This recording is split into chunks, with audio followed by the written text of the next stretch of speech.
Il y a un truc que je trouve sidérant avec le cinéma américain et la manière dont ils ont décidé d'appliquer leur formule de base hollywoodienne aux réalisations qui sont censément inspirées du domaine du manga. C'est pas bien de savoir pourquoi ils enlèvent toutes les nuances intéressantes de ce dont ils sont censés essayer de tirer le substrat substantifique d'une production cinématographique.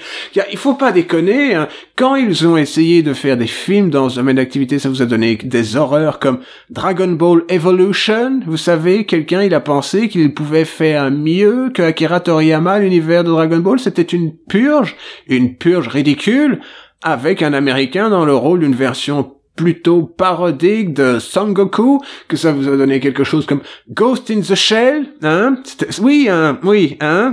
Ghost in the Shell. Alors je sais qu'il y a des gens qui encore et toujours vous diront mordicus que le film Ghost in the Shell américain était très bien et qu'il n'a pas à rougir face à Blade Runner et nanani et nananeur, mais la meilleure manière que je puisse vous résumer tout ceci, c'est que c'était une version simpliste et stupide d'une histoire qui paradoxalement était déjà à la base de l'un des meilleurs films du XXe siècle. Vous savez, Ghost in the Shell, Mamoru Oshii, tout ça. Alors, la question qui se pose ici, c'est bel et bien de savoir pourquoi on a décidé de donner l'intégralité de cet incroyable chantier à Robert Rodriguez, le mec qui n'a pas fait un film correct depuis Sin City, que Sin City n'était pas nécessairement le chef-d'œuvre que les gens pensent voir à travers l'aube mordorée quand il est question de parler d'un film comme celui-ci. Je sais pas si vous avez vu la suite de Sin City, qui était un film atroce. Je veux dire, c'était un film atroce. Le mec, il s'est probablement storyboardé un film, d'accord. J'ai beaucoup aimé Mariachi, d'accord. Desperado, c'était pas si mal, vous savez. Avec Banderas, il fait comme ça, avec les flingues. Mais que la meilleure manière de résumer un film comme Gun pourrait se présenter, d'ailleurs, ce n'est pas un film qui s'appelle Gun. La meilleure manière dont Alita Battle Angel se présente face à tout ceci, c'est bel et bien de vous faire un petit comparatif entre... Alors ça, c'est une scène tirée du l'OAV.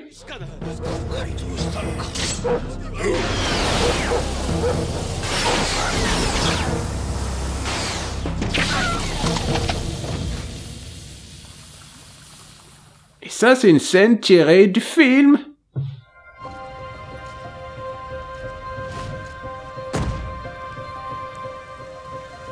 Does it bother you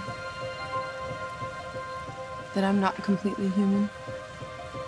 You are the most human person I have ever met. Et voilà. Donc, vous aurez compris que l'idée de base, c'est que un cyborg a une âme, d'accord, mais que son corps n'est jamais qu'un outil pour véhiculer celle-ci, et que dans le film, hein, il ne faut pas s'attendre à ce qu'il y ait du gore, même si c'est tiré d'une affaire cyberpunk gore nihiliste avec un terrible sens de la tragédie, que non, c'est dans un monde joli, coloré et pastel qui n'est pas sans rappeler les mondes improbables de Ready Player One, dont vous verrez les contours à travers l'histoire d'une jeune fille pure, qu'elle est bel et bien protégée par un docteur, et que le docteur, il veut le mieux pour elle, mais oh non, en elle bat le cœur d'un warrior, etc., et que c'est de ça dont il est question. Alors, c'est assez sidérant de se dire que les Américains ne comprennent absolument pas les mangas. Je pense, paradoxalement, que les mangas, hein, ce n'est pas une espèce de réflexion à la con de fan ultime de Japanime qui vous dit des conneries comme celle-ci, mais je pense que c'est un peu trop subtil pour eux. J'ai dit subtil, ce qui vous donne une vague idée d'à quel point il est article. Je pense que c'est un peu trop subtil pour eux, cette réflexion assez basique sur est-ce que les machines ont une âme? Est-ce qu'on garde son âme quand on devient un cyborg, et des choses de cet ordre-là. Peut-on avoir un rêve si on est amnésiaque? Et oui, parce que c'est bel et bien l'histoire d'une jeune fille amnésiaque, elle s'appelle Gali, et que l'intégralité de l'histoire qui vous a en plus raconté ici, vous a raconté ici à travers une réinvention improbable des bases d'une histoire qui fonctionnait fort bien. Je veux dire, je sais pas pourquoi ils sont toujours obligés de se fatiguer à réadapter ce genre d'histoire, mais ce n'est pas au mieux. Vous savez que Mamoru Oshii, pour l'instant, il demanderait qu'à adapter un projet comme celui-ci. Je veux dire, il connaît probablement encore Yukito Kishiro, il pourrait lui poser des questions et lui dire est-ce qu'il est question de ceci, est-ce qu'il est question de cela, alors il parlerait en japonais, il boirait du thé, et décidément il en sortirait quelque chose de bien plus réussi. Alors ce que je peux vous dire sans nécessairement rentrer dans les spoilers, c'est que c'est une plutôt bonne forme de film d'action romantique. Je veux dire, c'est un film médiocre. Les effets visuels sont magnifiques, les acteurs ne savent pas ce qu'ils font, la plupart d'ailleurs ont l'air totalement perdus dans ce genre de plaisanterie, dont Christophe Waltz qui joue ici le professeur, le docteur Ido, vous savez, pas le docteur idiot, hein, mais bel et bien il semble l'être car il est joué, car il est joué car il est joué dans un scénario qui certes n'a que les contours d'une histoire qui était bien meilleure. Ce que je peux vous dire, c'est que si vous êtes fan de Gunn, vous n'y trouverez que très peu de ce que vous avez apprécié dans la série. Et dans quelques instants, là maintenant, je vais faire la version avec les spoilers, qui décidément sera la version avec le nom des gens qui ont travaillé dedans. Ah si, ça c'est pas paradoxal.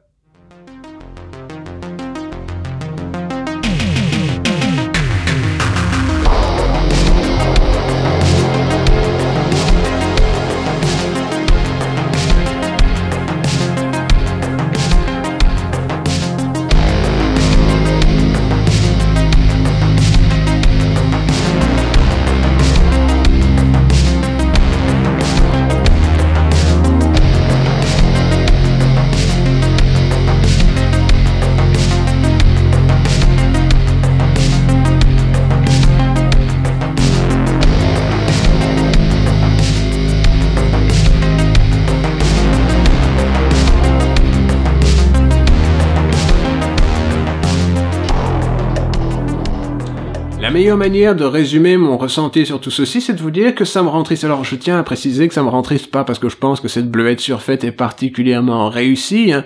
Ça me rend triste car je vois la logique qui est derrière et que je comprends que si on veut faire une adaptation à 200 millions de Gunn, il va falloir détruire le concept afin d'en faire quelque chose que les gens puissent accepter, car il faut pas oublier que James Cameron, le fameux créateur de Titanic, est un homme, c'est certain, qui a compris que pour faire un succès au cinéma, et vous l'avez vu avec Avatar, son fameux film qui était pas sur des voitures, mais qui c'était sur des gens qui sont des schtroumpfs de la planète, vous savez, de Danse avec les loups, eh ben, il faut viser médiocre. Or, cette fois-ci, il a vraiment visé médiocre. Et je comprends ceci, hein, c'est qu'il a probablement pas vraiment lu le manga, mais qu'un jour, il a bu du gin et qu'il s'est dit qu'il allait regarder ce petit dessin animé dont on lui disait tant de bien, qui s'appelait Battle Angel Alita, et qu'il a vu l'OAV en quelque sorte. Il s'est dit, oui, je pourrais probablement tirer une adaptation très intéressante de tout ceci, mais qu'il a jamais lu le manga, et que dans le manga, il y a une phrase qui résume très bien ceci. Alors, je tiens à faire remarquer que le manga, qui s'appelle certes en Amérique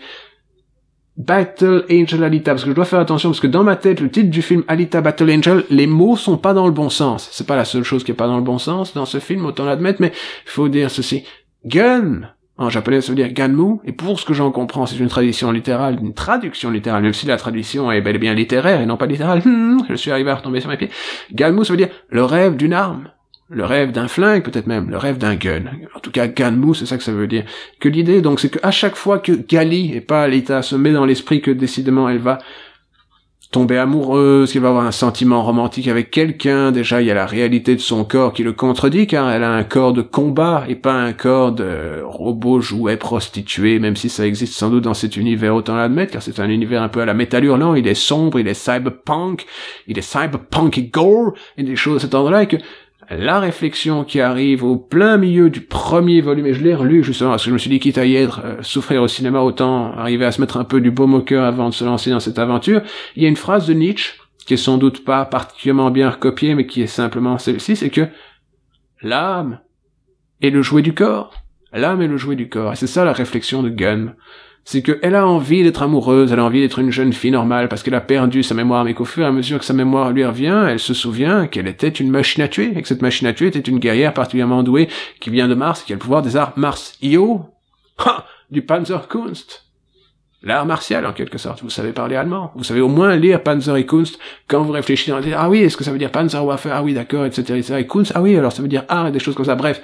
Et donc, la plaisanterie de ce film qui juge judicieux de faire de Alita, qui est dans ma tête une version parallèle de Gali, bien entendu, de faire d'elle une demoiselle pétrie et transie d'amour qui, pour un joli jeune homme, va se jeter dans les affres l'équivalent local du rugball, même si c'est relativement vrai, je veux dire, pourra oublier ses peines d'amour, elle se jette dans un sport dangereux, etc., bref, qu'ensuite elle va aller sur Zalem, la planète, qui n'est pas vraiment une planète, la ville dorée qui flotte dans le ciel, etc., quelque part sur, vous savez, ce point où on peut être en équilibre géostationnaire avec la planète et pas partir et pas se jeter sur la planète, bref, Tout ça parce qu'il y a un gamin, qu'elle lui a brisé le cœur et qu'ensuite elle va aller casser la gueule au professeur Nova, qui est joué par Edward Norton, afin de vous donner l'impression que décidément il y aura une suite à tout ceci, et que ce sera une suite qui sera dans les affres du Motorball, qui est l'équivalent local du Rollerball. Vous vous souvenez, Rollerball? Ouais, le film des années 70. Il y avait une version là-dedans, un souci. À ne pas confondre avec le Rock Ball, c'est dans Space Adventure Cobra. Mais ce qui me rend vraiment triste, c'est bel et bien de voir que cette espèce de rouleau compresseur de médiocrité hollywoodien va sans doute arriver à continuer à détruire les choses que je considérais des choses géniales quand j'étais plus jeune, et que je dois dire dans ma tête que, voilà, Ghost in the Shell, le film d'animation, c'est un chef-d'œuvre du cinéma, c'est un chef-d'œuvre du cinéma mondial. C'est un chef-d'œuvre de l'animation, mais c'est aussi un chef-d'œuvre du cinéma, avec des effets visuels qui ne seraient pas capables et ne seraient pas possibles plutôt de les reproduire de nos jours. Ça coûte trop cher de faire des vrais dessins que des animés. C'est un peu comme Akira. Akira, c'est un sommet du cinéma. Les Américains, ça fait quelque chose comme 20 ans qu'ils essayent de l'adapter, parce qu'ils ont plus des idées. Ça fait 30 ans qu'ils ont plus des idées. Ils ont plus d'idées depuis 1991, voyez-vous. Parce que ça fait 30 ans, sans doute, vu que j'ai 33 ans et je suis né en 86, disons que ça fait près d'un quart de siècle qu'ils n'ont plus eu l'idée, donc toujours est-il que voilà, et qu'ils vont vous chier sur Space Adventure Cobra. Imaginez Space Adventure Cobra quand ça a joué par, je sais pas moi, meilleur cas, ils prendront un top modèle, genre Kellen Lutz, qui a aucune forme de talent pour jouer, et ils feront de lui genre un playboy super cool, et ils comprendront pas qu'il est censé être ridicule, un peu Space Adventure Cobra, qu'il est censé être drôle, ou au pire, ils en feront une fille portoricaine, et je sais pas moi, Armanoid sera genre BB-8, et ce sera ça le film, ce sera de la merde. Guyver, imaginez Guyver dans un film avec un budget à 200 millions, c'est l'histoire d'un robot qui lance de l'amour avec son torse, parce que vous pouvez plus faire gore, hein, parce que c'est pourtant ça l'idée, que quand on réfléchit au fait que l'adaptation Mutronix de Brian Yuzna est probablement une meilleure adaptation de Guyver que ce Alita Battle Angel, je dois vérifier, c'est pas une blague, je dois vérifier le nom, parce que dans ma tête, les mots sont pas dans le bon ordre, et je me dis, c'est pas possible. Mais que le film Guyver, surtout Guyver 2, soit une meilleure adaptation de Guyver, que Alita Battle Angel soit une adaptation de Gun, ça me scie. Alors je vais vous parler un peu des gens qui ont travaillé dedans, parce qu'on n'est jamais trop pressé à bien faire, hein, comme on dit en Belgique. C'est un film de Robert Rodriguez. Vous savez, il a besoin d'argent parce que sa chaîne El Rey, celle qui passait le Channel Underground, est un échec total et colossal et colossique et colossique, titanesque, pour ne pas dire titanique. Et que voilà, c'est produit par James Cameron, le fameux créateur de Terminator, de Terminator 2, puis après, tout d'un coup, il a eu comme un coup de mou, il a décidé de faire des bleuettes, parce qu'à un moment, au milieu de la réalisation de Titanic, il a reçu la chanson My Heart Will Go On de Céline Dion, il s'est dit, ok, c'est pas un film d'action avec une histoire d'amour, c'est un film d'amour avec une ou deux scènes d'action au milieu, et que depuis, il a fait le film qui a le mieux fonctionné l'histoire du cinéma avec Titanic, et de nouveau avec Avatar, ta gueule à la récré, bien entendu, et que voilà, les films médiocres qui sont inspirés d'idées venues d'ailleurs, voilà. Avatar, vous aurez remarqué que c'était les Schtroumpfs avec Danse avec les loups et avec un tout petit peu d'Appleseed, un tout petit peu au milieu pour les designs des robots, et que voilà, ça vous donne ça, Avatar. Ils sont en train de préparer quelque chose comme 6 suites à Avatar, je sais pas si vous le saviez, voilà, qui va évidemment faire un grand succès. Parce que ça, Avatar, c'est... Les gens, ils ont vraiment envie de voir les suites d'Avatar, il fallait pas faire genre, vite fait une suite. Et que donc, quand je suis allé au cinéma où décidément les bornes pour acheter les tickets ne fonctionnaient pas, où j'ai dû faire la file 15 minutes avec les gens, et que décidément les gens, c'est vraiment ridicule, oui, je sais, c'est vraiment ridicule. Et qu'ensuite on a eu le truc, et que j'ai appris, stupéfait, que c'était un film en 3D, or à l'UGC, ils n'ont pas la bonne 3D, ils ont la 3D de merde avec les lunettes polarisantes, ce qui veut dire que l'intégralité de la colorimétrie du film, et c'est paradoxal, a probablement plus rapproché de l'univers de Gun qu'autre chose, parce que c'était trop sombre, vous voyez, c'était trop sombre.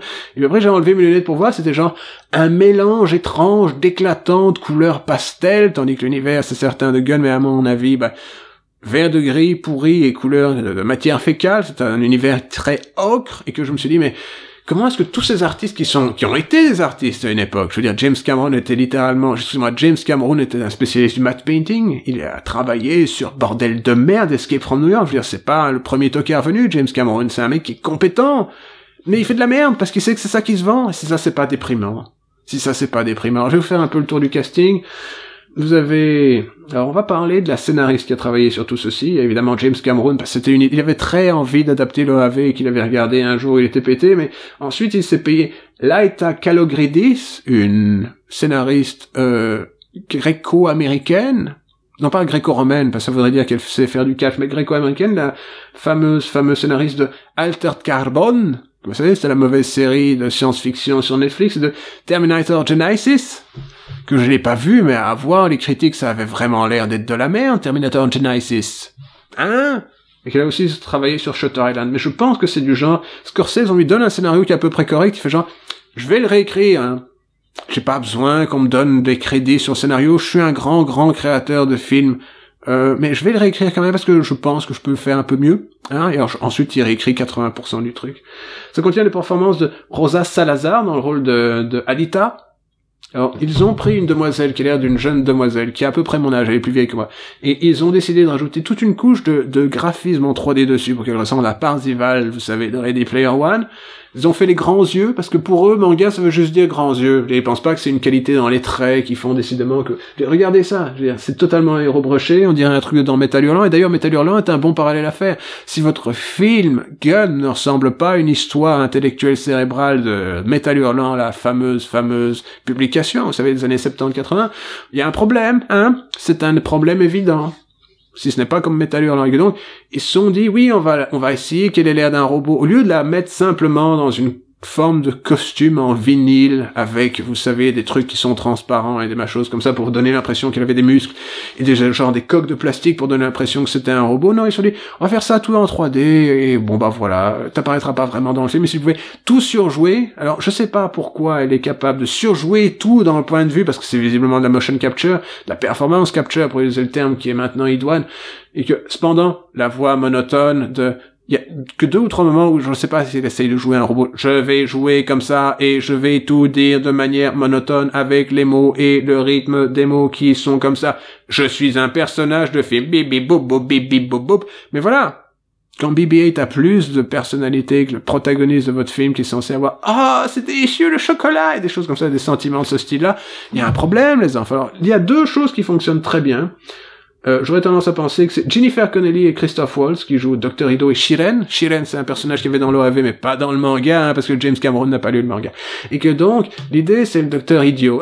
Ido. Il est sur la planète le Sol, parce qu'il était à Salem, qui est la ville qui vole dans l'espace, et que c'est une ville, c'est un peu comme, vous savez, c'est là où les gens qui sont angéliques y vivent, les gens qui sont les gens d'en haut, en quelque sorte, très littéralement, pour utiliser un terme qui est certes fort stupide, mais et qu'en bas, c'est les peuples d'en bas, c'est les gens qui sont dans le caca, hein, mais ils sont très vibrants, ils ont de la couleur, et leur culture, elle est super, etc., elle se retrouve dans une situation, un type, il est descendu sur là, vous avez une fille, et sa fille, elle s'appelait, je sais pas comment elle s'appelle, j'ai oublié, mais elle était paralysée des jambes, et donc il avait décidé de lui faire un corps robot, et que un jour, il va lui couper la tête, et le mettre dans le corps robot, comme ça, elle sait marcher à nouveau, car c'est un spécialiste de la robotique, le Dr. Ido, mais c'est aussi un Hunter Warrior. Un terme qui aurait probablement pu être traduit, hein. Vous savez, vous n'êtes pas obligé d'utiliser juste les termes ridicules qui étaient dans le manga réalisé par un japonais qui parle pas vraiment anglais, mais toujours est-il que c'est un Hunter Warrior. Donc la nuit, il va chercher c'est un chasseur de primes, il va chercher des primes afin de pouvoir non pas déprimer, mais bien continuer à réparer de manière bénévole les robots, car c'est un héros, vous voyez, le Dr. Idiot, et que c'est ainsi que Christoph Waltz est en train de jouer ce rôle et il fait ce qu'il peut. Il a même fait des efforts pour son corps par le sport, si ça c'est pas triste, le pauvre gars. Et que donc voilà, il essaye. C'est un excellent acteur. Vous pouvez lui donner un scénario aussi stupide soit-il, il va faire tout ce qu'il peut. Tout ce qu'il peut. Et il fait des efforts extraordinaires. Mais même pour lui, c'est un effort qui est au-delà de ses forces. Et de l'autre côté, vous avez Jennifer Connelly. Alors, je sais pas comment il est possible, mais il me semblerait que Jennifer Connelly, maintenant, elle commence à rajeunir à l'envers, commence à redevenir plus jeune, et je pense pas que ce soit faire taper la tronche. Je veux dire, tout a l'air au bon endroit. Elle a pas les sourcils là, par exemple. Pas comme moi, en quelque sorte. Mais c'est quelqu'un de... C'est assez étrange, elle joue mieux qu'avant. Je l'ai vu, évidemment, dans Rocketeer, dans Phénoména, dans Incroyable Hulk, et des choses comme ça, et elle joue mieux. Alors, il faut dire qu'elle joue genre la femme fatale avec de glace dans le sang, etc., mais elle joue fort bien, et elle fait ce qu'elle peut avec un scénario qui, décidément, exige à son personnage des revirements qui sont assez improbables, où soudain elle est prise de sentiments pour les gens qu'elle dénigrait il y a quelques instants, et des choses comme ça, et donc elle fait ce qu'elle peut, et que, voilà, vous avez aussi évidemment un mec dans le rôle de le mec qui est plutôt mignon et cute, dont Alita va tomber amoureuse, et que, mais l'intégralité de tout ceci, ce n'est pas l'histoire de Makaku, le type qui a besoin d'endorphine, et c'est pour ça qu'il croque des cerveaux, et qu'il est en train de voler le corps des gens de plus en plus puissants, afin d'essayer de se battre contre une petite fille qui a pour elle uniquement une seule chose, c'est-à-dire le pouvoir d'un art martial venu de Mars, et des choses comme ça. Non, parce que ça, si vous voulez voir pour de vrai Gun, il va falloir regarder l'OAV, et il dure quelque chose comme 52 minutes, il est sur YouTube en qualité à chier, vous pouvez aussi l'acheter en Blu-ray, c'est un peu là qu'on devrait le regarder, mais je sais simplement ceci, c'est que si Alita Battle Angel, j'ai encore dû vérifier le nom du film, parce que j'arrive pas à croire que c'est vraiment ça qu'ils ont décidé à prendre comme nom, bref,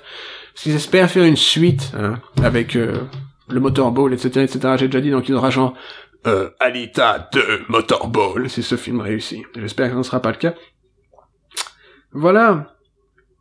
C'est une histoire presque coquée, romantique, où un mec essaye de faire semblant de tomber amoureux avec un personnage en 3D, et voilà. Quand on n'arrive pas à croire que les deux personnes sont dans la même scène, c'est très dur d'imaginer qu'on a la possibilité de ne serait-ce qu'esquisser l'idée de sentiments romantiques entre deux personnages. Vous avez visiblement un mec qui regarde quelqu'un qui porte une combinaison de motion capture et un espèce de farfadet en 3D qui de l'autre côté essaye de faire genre « Ah, je suis trop amoureux parce que t'es cute. Tiens mon cœur. » Alors littéralement, elle lui dit « Tiens mon cœur, tu pourrais vendre mon cœur. On serait riche, on pourrait aller dans la planète où les gens ils ont pas envie qu'on soit. » Mais évidemment, c'est comme ça que ça marche. Et bref, vous savez comment ça finit. Vous savez comment ça finit? Elle essaye de le sauver, il se suicide, et ensuite elle va faire du Motorball. Et voilà. J'espère vraiment qu'ils auront jamais la possibilité de faire un film Space Adventure Cobra. J'espère. Peut-être dans 15 ans, mais pas maintenant. Le contexte culturel est catastrophique pour faire un film sur un playboy de l'espace qui est cool mais il est con, et qui est tiré d'une magnifique nouvelle de Philippe K. Dick. Donc voilà, je vais faire de manière purement symbolique le mouvement que je ressens. C'était de la merde, je pense pas jamais me fatiguer à revoir cette chose. J'ai perdu 2 heures et quelques de ma vie à regarder cette horreur qui a sali l'un des plus grands moments manga de ma vie. Et voilà, cependant, je pense que les demoiselles vont adorer, car ce que les demoiselles de nos jours, elles ont envie, vous avez bien vu comment elles se maquillent, c'est d'être un personnage kawaii, donc j'ai dans l'idée que ça aura du succès auprès des jeunes demoiselles, peut-être des gens qui n'ont jamais ne serait-ce qu'une vague idée de ce que c'est Gun, peut-être que cela fonctionnera comme un film d'action, voilà, avec un peu de romance, un film de romance avec un peu d'action, mais surtout, c'était une série cyberpunk, particulièrement gore, vous pouvez pas avoir de gore, ça ne peut pas être assez cyberpunk, bref, voilà. Ça n'a pas intérêt en ce qui me concerne, je ne pense pas que ça en ait des masses en ce qui vous concerne, vous pouvez bien entendu dès maintenant m'envoyer des messages d'insultes, et voilà, n'oubliez pas, abonné, pas abonné, ça n'a pas une importance phénoménale, toujours est-il que j'ai dit ce que je pensais sur, comment ça s'appelle encore cette horreur? Fester's Quest, voilà, ça s'appelle Fester's Quest, ça s'appelle.